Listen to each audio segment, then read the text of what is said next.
Skills London. What a pleasure it is to stand in front of you today.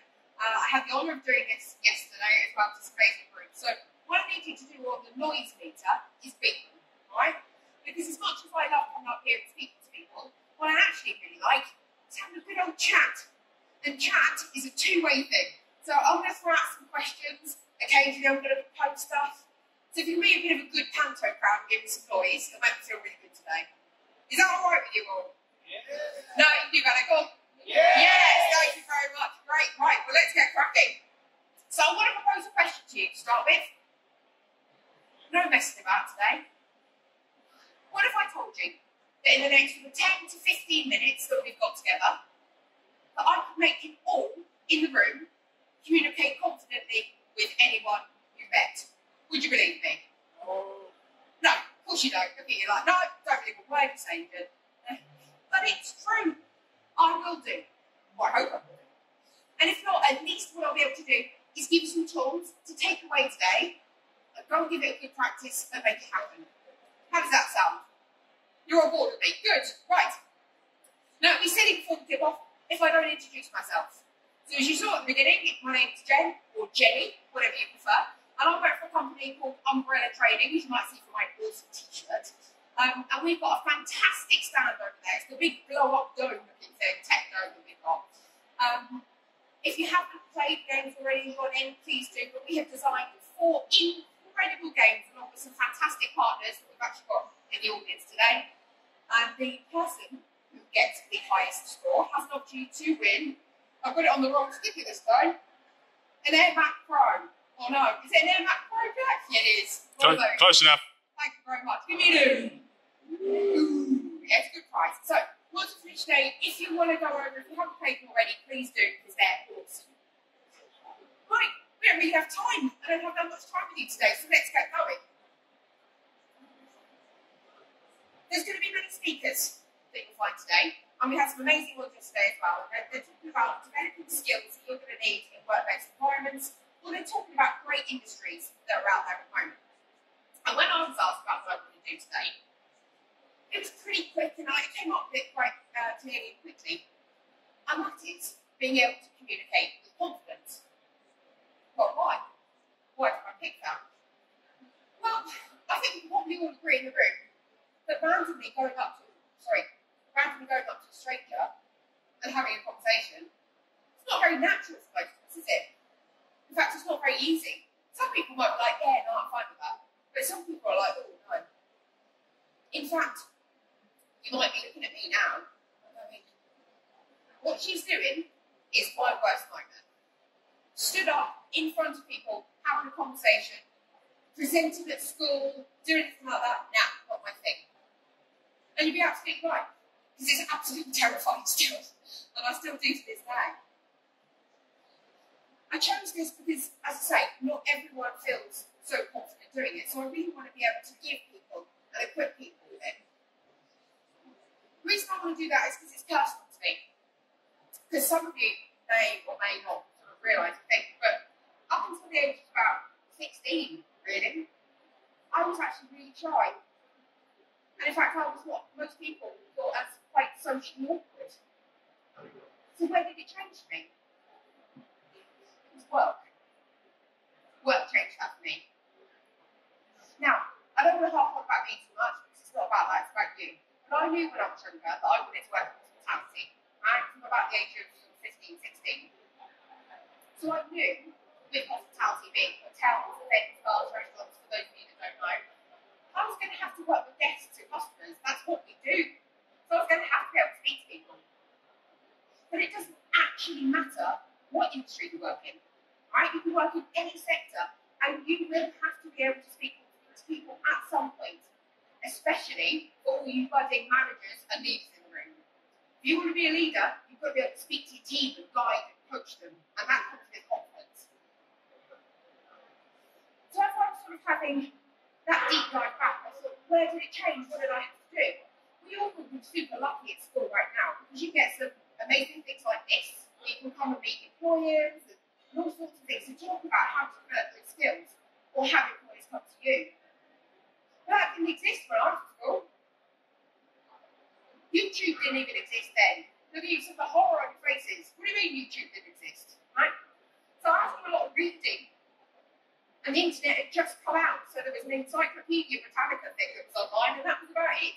So I had to do some reading on there as well, and I had to develop my own skills when it came to confidence, as well as some of the work-based training that I've got. But as I say, right now I'm super lucky to get that. And as I was deep diving into all of that stuff, I thought, well, I just said I wanted to do hospitality, but I couldn't have wanted to do that when I was really little. I want to know what that was.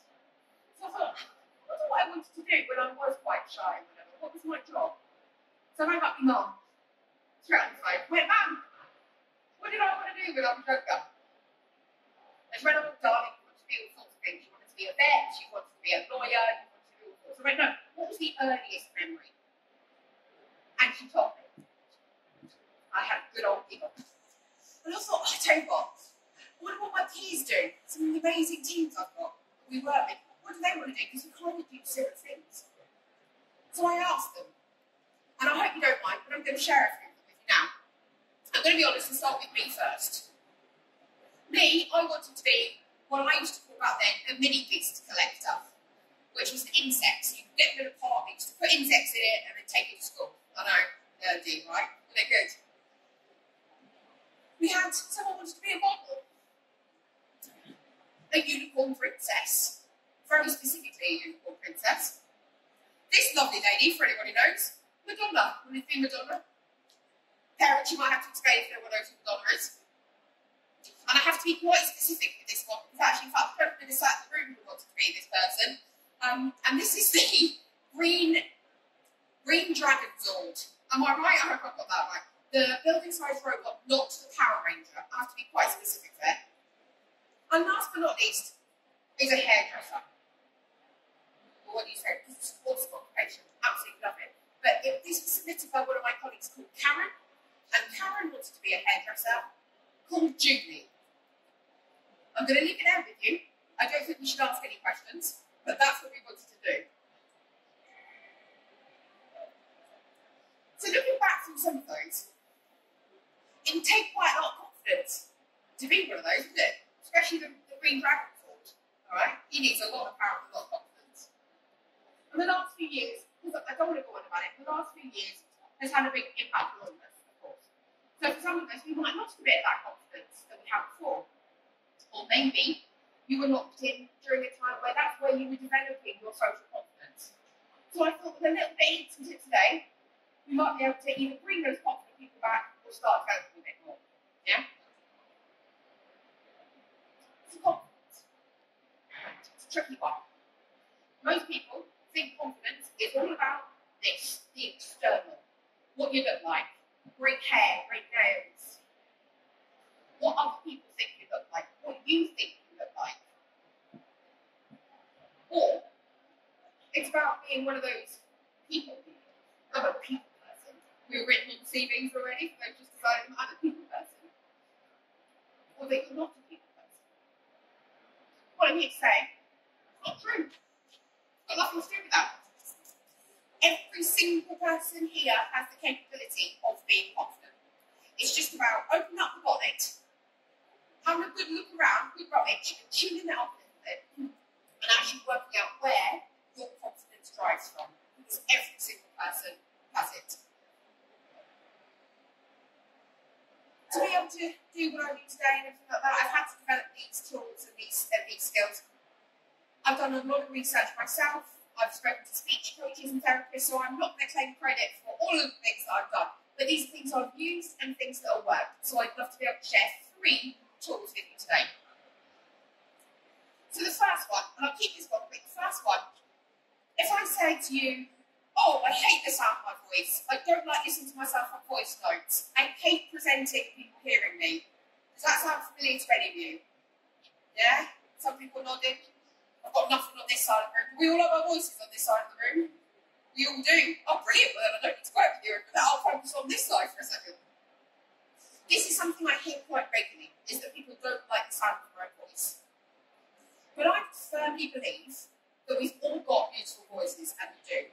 And there's a reason why you don't. I want you to think of the voice, for me, like an instrument. Let's say a guitar. for a guitar to make noise, it has to have a string. And the body also has a string. Anyone want to guess what part of the body is the string? Shout it out loud at me so we can all hear it back through.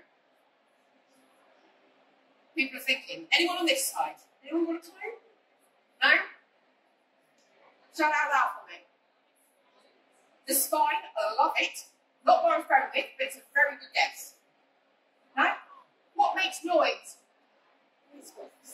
Yeah, you're correct. This is your larynx. Yeah?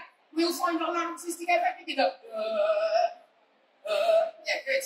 That's your larynx. Right? Now, if you think about instruments, realistically, there are no bad instruments.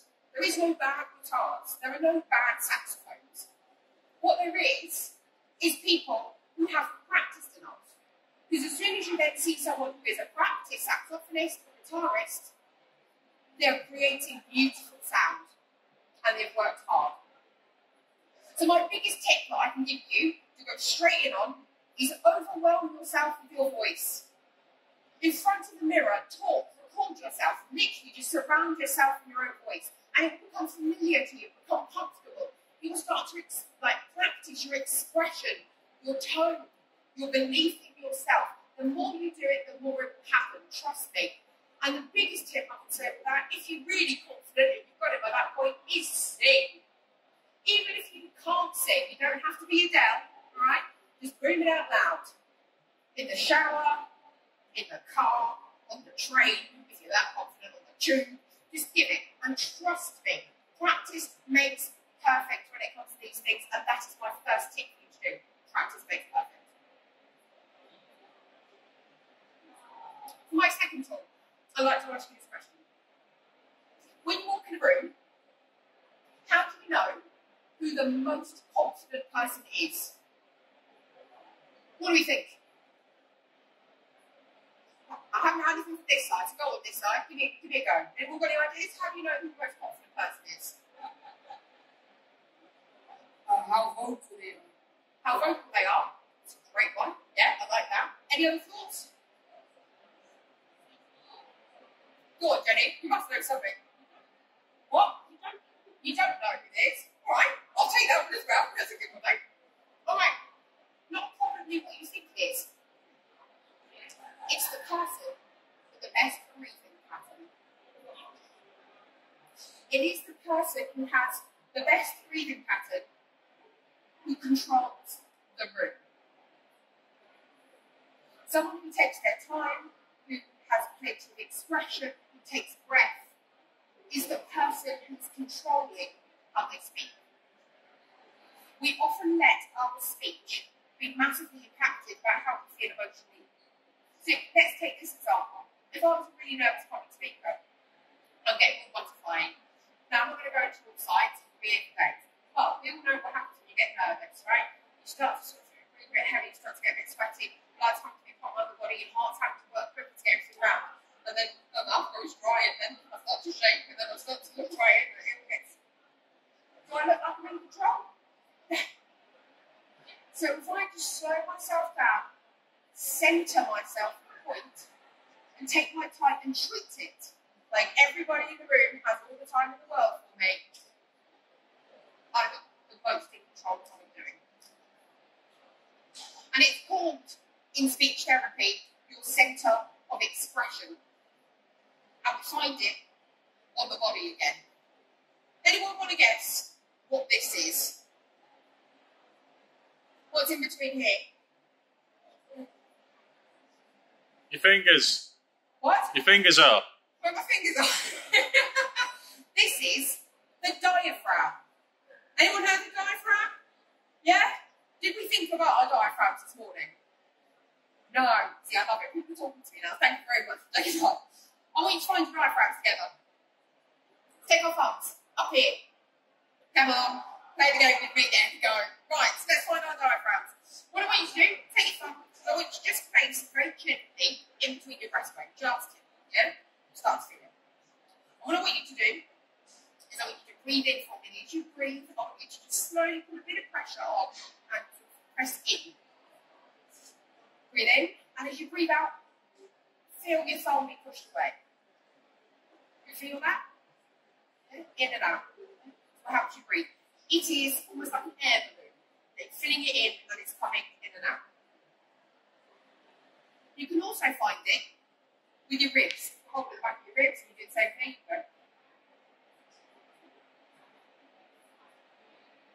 Now just doing that a couple of times. You feel slightly more relaxed, just a little bit more chilled. Just taking that time to sort of stop the nervousness and just think.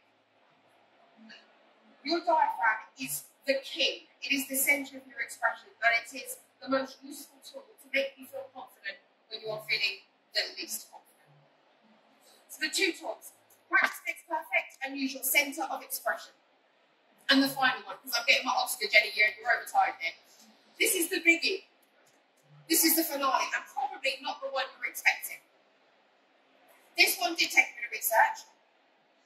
In fact, this research dates back to ancient Greece, so all that far back. And it is a philosophy. I know you're going, oh, Jenny, don't finish on a philosophy. But it is the belief that we breathe in our thoughts. So I'd like you to do a little visualisation with me. Can you all just close your eyes for me a second, if you feel comfortable enough to? And I want you to think about this theory, that all speech, everything that you talk out loud, is thought. All song is thought. Sorry, all speech is breath. All song is breath. And all in-breath is thought. And what I want you to do while you have your eyes closed is, let's find our diaphragms again, or use your rib cage, or whatever it is you want to do, not so much pressure. And I just want you to slowly breathe in and out for me, just on your own time and in your own space. Just find your centre point. And when you go to take your next in-breath, I want you to think about someone that you love. A partner, a friend, your favourite pet, whatever it may be. And breathe out, of course. Alright, you can open your eyes again. Now, the philosophy is that if I was to then ask you, on your out breath, to tell me about the person that you were just thinking about, your voice would be full of love and expression and warmth and safety, all the things that that person brings to you. And it would be the same if I asked you to think about excitement, so on your breath, think about excitement. And then I was to ask you, how excited are you about today? And you'd be like, yeah, loved it. And you'd be full of expression, and it's going to be great. So in order to control our thought, we have to take a stop. We have to stop, we have to think.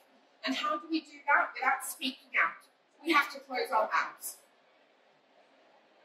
So the last tip probably isn't something you were thinking about, and it's certainly not maybe a recommendation that you actually thought I would give to you today.